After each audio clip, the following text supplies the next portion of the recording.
Heart beat scan ఒక్క second లోనే world class 640 slice CT scan ఇప్పుడు మీ విస్టా ఇమేజింగ్ బంజారా హిల్స్ లో. ధన్వంతరి నమః. డియర్ ఫ్రెండ్స్, నా పేరు professor doctor T Venugopalarao, Ojas Ayurvedic centre, Chikkadpally, Hyderabad.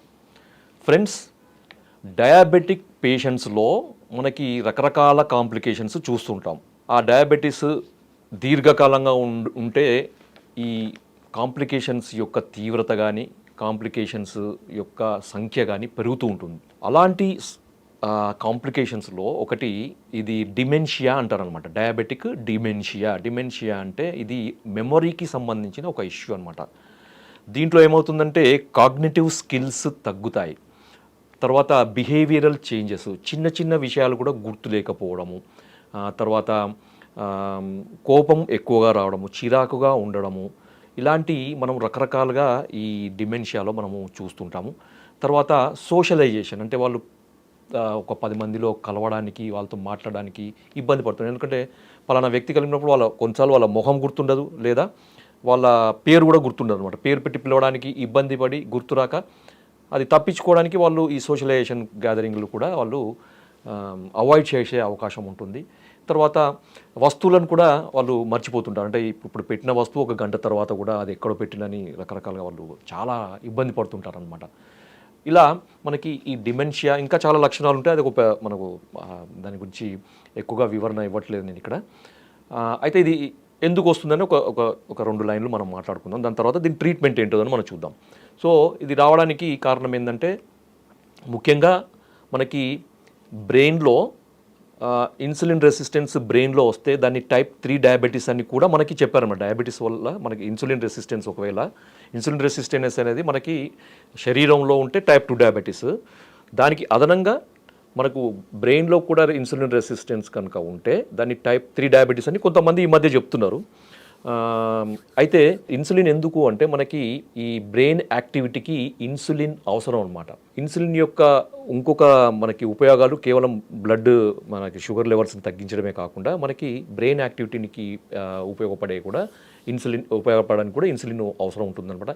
ఎప్పుడైతే బ్రెయిన్లో ఇన్సులిన్ రెసిస్టెన్స్ అనేది పెరుగుతుందో మనకి డిమెన్షియాకి అది కారణభూతంగా ఉంటుంది. ఓకే, దాని తర్వాత ఇంకొకటి omega 3 fatty acids, omega 6 fatty acids అనేవి కూడా తగ్గడం అనేది మనకు ఈ డిమెన్షియాకి కారణం ఉంటుంది. దీన్నే ఆయుర్వేదంలో మనకి వాత పిత్త ప్రకోపంగా చెప్పారనమాట. డియర్ ఫ్రెండ్స్, మనకి ఆయుర్వేదంలో ఈ సమస్యను ఎదుర్కోవడానికి అద్భుతమైన మనకి వైద్య విధానాలు ఉన్నాయి. దాంట్లో మీకు ఒక చిన్న ఎగ్జాంపుల్ లాగా నేను ఇప్పుడు ఒక రెమెడీ చెప్తాను. రెమెడీ అనేది కొద్ది వరకే పనిచేస్తుంది, కాకపోతే మీకు ప్రివెంటివ్గా అందరూ వాడుకోవచ్చు.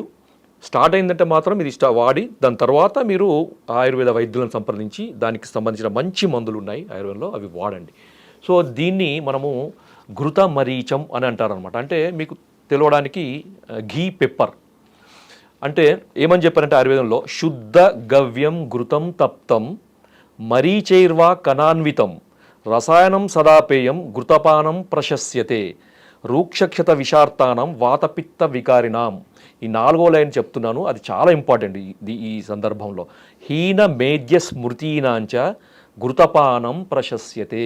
అంటే ఎవరికైతే ఈ ఇంటెలిజెన్స్, కాగ్నిటివ్ స్కిల్స్ తగ్గుతాయో, మెమరీ పవర్ తగ్గుతుందో వాళ్ళకి, అంటే హీన మేధ్య స్మృతి అంటారనమాట, వీళ్ళకి తగ్గిన వాళ్ళకి ఘృతపానం ప్రశస్యతే. ఘృతపానము ఒక అద్భుతమైన పరిష్కారం అని చెప్పారనమాట. అది కూడా మనకి మనకు మరీచ కణాన్వితం అని చెప్పారు కదా. మరి ఇది ఎలా చేసుకోవాలి అంటే మీరు ఒక 1/2 లీటరు మంచి, ఇక్కడ ఎందుకన్నారంటే శుద్ధ గవ్యం ఘృతం, ఆవు నెయ్యిని మాత్రమే తీసుకోవాలి. గవ్యం అంటే ఆవు, ఘృతం అంటే నెయ్యి. గవ్య ఘృతం అంటే ఆవు నెయ్యిని మాత్రమే తీసుకోవాలి. వేరే నెయ్యిలతోని ఎటువంటి ఉపయోగాలు ఈ సందర్భంలో ఉండవు. కాబట్టి మనకి డయాబెటిక్ డిమెన్షియాకు అవసరమైనది మనకి ఒరిజినల్ జెన్యూన్ ఆవు నెయ్యి ఒక 500 గ్రాములు తీసుకొని దాంట్లో మనకి శుద్ధమైన మిరియాలను, అవి ఎంత అంటే ఒక 100 గ్రాముల మిరియాలను దంచి మీరు గిన్నెలో వేసి, ఈ నెయ్యి గిన్నెలో వేసి దాంట్లో ఒక 100 గ్రాముల మిరియాలను దంచి దాంట్లో వేసి ఒక 15 నుంచి 20 నిమిషాలు సన్నటి మంట మీద మరిగించండి చాలు. దాని తర్వాత దాన్ని వడపోసేయండి. వడపోసి అది చల్లారించిన తర్వాత మీరు ఏదైనా కంటైనర్లో మీరు దాన్ని భద్రపరచుకోండి. ప్రతిరోజు కూడా ఒక వ్యక్తిగత అవసరాన్ని బట్టి లేదా ఒక వ్యక్తి యొక్క జీర్ణ శక్తిని బట్టి, ఆకలి శక్తిని బట్టి, మంచి ఆకలి ఉన్న వాళ్ళకి దీన్ని 3 స్పూన్లు ఒక అర గ్లాసు గోరువెచ్చని నీళ్ళు అంటే తాగగలిగేంత వేడి ఉన్న నీళ్ళలో ఒక 3 స్పూన్ల ఈ ఇప్పుడు తయారు చేసిన ఈ పెప్పర్ ఘీని వేసి పరగడుపున ప్రతిరోజు తాగాలన్నమాట. తాగిన తర్వాత తక్కువలో తక్కువ ఒక గంట వ్యవధి ఇవ్వాలి. ఎందుకంటే ఘృతము ఆవు నెయ్యి డైజెషన్ కావడానికి కొద్దిగా టైం పడుతుందన్నమాట. సో అంత టైం మనకి ఇవ్వాలన్నమాట. ఇది వ్యక్తిగత అవసరాన్ని బట్టి కొంతమందికి 2 స్పూన్లు అవసరం ఉంటుంది, కొంతమందికి 1 స్పూన్తోనే మనకి ఈ జీర్ణశక్తికి సరిపోయేంత ఉంటుంది. కాబట్టి 1 నుంచి 3 స్పూన్ల వరకు ప్రతిరోజు కూడా తీసుకోవచ్చు. ఎంతకాలం తీసుకోవాలంటే మీకు ఎంతకాలం తీసుకున్నా దీనివల్ల నష్టమే ఉండదు, ఇంకా ఉపయోగాలు ఉంటాయి. ఎందుకంటే మనకి ఆవు నెయ్యిలో ఆవు నెయ్యి అనేది భగవంతుడు మనకు ప్రసాదించిన ఒక అద్భుతమైన ఔషధం అన్నమాట. దాని యొక్క విలువ తెలియక మనకు ఇన్ని రోజులు మనకు ఆయిల్ అని ఈ ఆయిల్ అని తర్వాత కొలెస్ట్రాల్ నెయ్యి కొలెస్ట్రాల్ పెరుగుతుంది మన మీద ఒక తప్పుడు అభిప్రాయాన్ని మనకి క్రియేట్ చేసి మనకు ఈ ఘృతాన్ని మనకి ఈ నెయ్యిని దూరం చేశారనమాట. ఇప్పుడు మళ్ళీ తెలుసుకొని మళ్ళీ ఘృతం ఈ ఆవు నెయ్యి వాడండి అని చెప్తున్నారు. ఎందుకు అంటే దీని యొక్క మీద రీసెర్చ్ జరిగిన దాన్ని బట్టి వాళ్ళు చెప్తున్నారు. ఏమి అంటే ఈ నెయ్యిలో మనకి omega 6 fatty acids, omega 3 fatty acids ఉంటాయి. కాబట్టి ఇవి మెదడుకు, బ్రెయిన్ యొక్క యాక్టివిటీకి, బ్రెయిన్ యొక్క నరిష్మెంట్కి అవసరము. అదే ఇప్పుడు ఎక్కడైతే మనకు ఇంతకుముందు చెప్పాం కదా, omega 6 fatty acids, omega 3 fatty acids తగ్గడం వల్ల ఈ డిమెన్షియా వస్తుంది అని. ఫ్రెండ్స్, ఇంకొక అద్భుతమైన విషయం ఏంటంటే, చాలామందికి తెలియంది ఏంటంటే, మీకు ఒక అపోహ, ఒక తప్పుడు అభిప్రాయం ఏంటంటే, డయాబెటీస్ ఉన్న వాళ్ళు ఆవు నెయ్యి వాడొద్దు, ముఖ్యంగా నెయ్యి వాడొద్దు, దాంట్లో ముఖ్యంగా ఆవు నెయ్యి వాడొద్దు అనే ఒక తప్పుడు అభిప్రాయం చాలామందిలో ఉంది. నిరభ్యంతరంగా వాడుకోండి. ఎందుకంటే టైప్ 2 డయాబెటీస్ రావడానికి ఒక కారణం ఏంటంటే ఇన్సులిన్ యొక్క రెసిస్టెన్స్, ఇన్సులిన్ పని చేయకపోవడము. ఇన్సులిన్ సరిగా ఉత్పత్తి అవుతుంది కానీ అది కణాలకు చేరకుండా ఉంటుంది. ఎందుకంటే ఇన్సులిన్ ప్రభావం అనేది అక్కడ ఉండదన్నమాట. ఎందుకంటే రెసిస్టెన్స్ వస్తుంది. ఈ ఆవు నెయ్యి ఇన్సులిన్ రెసిస్టెన్స్ని తగ్గిస్తుంది అనేది చాలా రకాల పరిశోధనలు తేల్చి చెప్పినాయి అనమాట. ముఖ్యంగా బ్రెయిన్లో కూడా మనకి ఇన్సులిన్ రెసిస్టెన్స్ని తగ్గిస్తుంది. కాబట్టి ఇన్సులిన్ పనిచేస్తుంది, బ్లడ్ షుగర్ తగ్గుతుంది, మనకి మెదడు యొక్క కణాలకి రక్తం ద్వారా మనకి షుగరు అనేది మెదడు కణాలకు చేరి వాటి యొక్క పోషణ సరిగా ఉండి ఈ సమస్య అనేది బయటపడుతుంది. తర్వాత ఇంకొకటి, ఈ మధ్య గట్ బ్రెయిన్ యాక్సిస్ అని కూడా చెప్తున్నారు కదా. మనకి గట్కి తర్వాత బ్రెయిన్కి చాలా సంబంధం ఉంటుంది. ఎందుకంటే మనకి గట్ అనేది కూడా సెకండ్ బ్రెయిన్ అని చెప్పారు. ఎందుకు అంటే మనకు బ్రెయిన్లో అయితే న్యూరల్ నెట్వర్క్ ఎంతైతే మనకు ఉంటుందో అంతే న్యూరల్ నెట్వర్క్ అనేది మనకి కోలంలో పుట్టలో ఉంటుందని మనకి చెప్పారు. ఇదే ఆయుర్వేదంలో మనకి ఎప్పుడో చెప్పారు. అపాన స్థానము మనకి పంచవిధ వాతాలలో అపాన వాతం అనేది ఒకటి. దీనివల్ల మనకి ఈ అపాన స్థానంలో ఉండే అన్ని అవయవాలకి నర్వ్స్ సప్లై కండక్షన్ ఉంటుంది.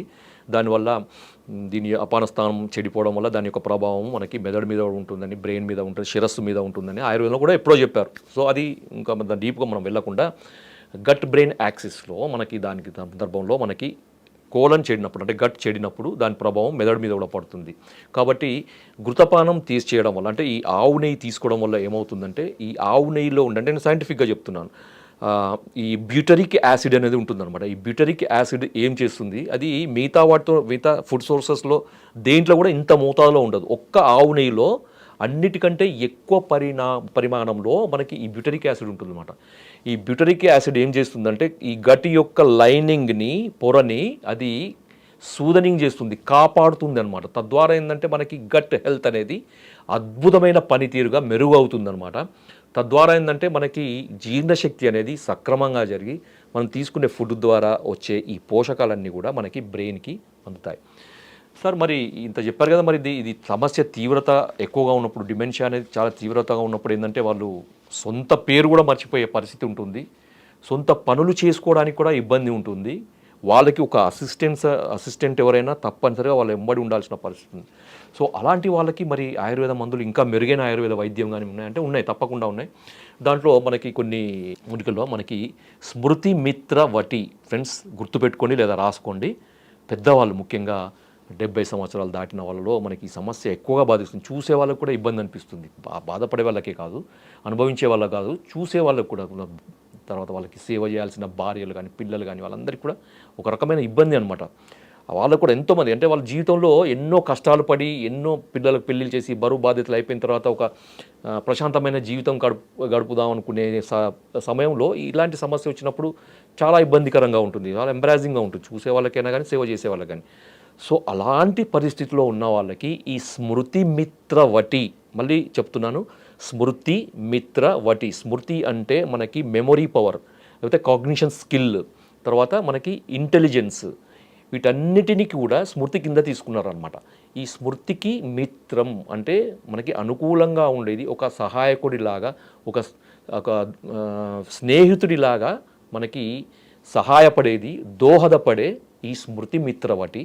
అది మేము మా ఆయుర్వేద వైద్యుల యొక్క టీం దాన్ని తయారు చేయడం జరిగింది. ఇది బయట ఎక్కడా దొరకదు, ఏ కంపెనీ ఇది తయారు చేయదు. మీరు ఎవరైనా కావాలంటే నా కాంటాక్ట్ నెంబర్ తీసుకొని నాకు కాల్ చేయండి, అది నేను పంపేయగలుగుతాను. వాడండి. పెద్దవాళ్ళకి, ముఖ్యంగా వయసు మీరిన వాళ్ళకి ఇది ఒక అద్భుతమైన వరప్రసాదం అనుకోవచ్చు. కాబట్టి మిత్రులారా, ఇంకా కూడా చాలా మెడిసిన్స్, ట్రీట్మెంట్స్ ఉన్నాయి. దాన్ని మీరు వైద్యులను సంప్రదించండి, లేదా ఓజస్ ఆయుర్వేదిక్ సెంటర్ వచ్చి నాకు అపాయింట్మెంట్ తీసుకొని వచ్చి కలవండి. మీ ఈ సమస్యకి మనకు శాశ్వత పరిష్కారం ఉంది. మన పెద్దవాళ్ళని ఈ సమస్య నుంచి దూరం చేయవచ్చు, వాళ్ళకి అనుకూలంగా ఉండే విధంగా ఈ సమస్యని మనకు పరిష్కారం చేయవచ్చు. జై ఆయుర్వేద.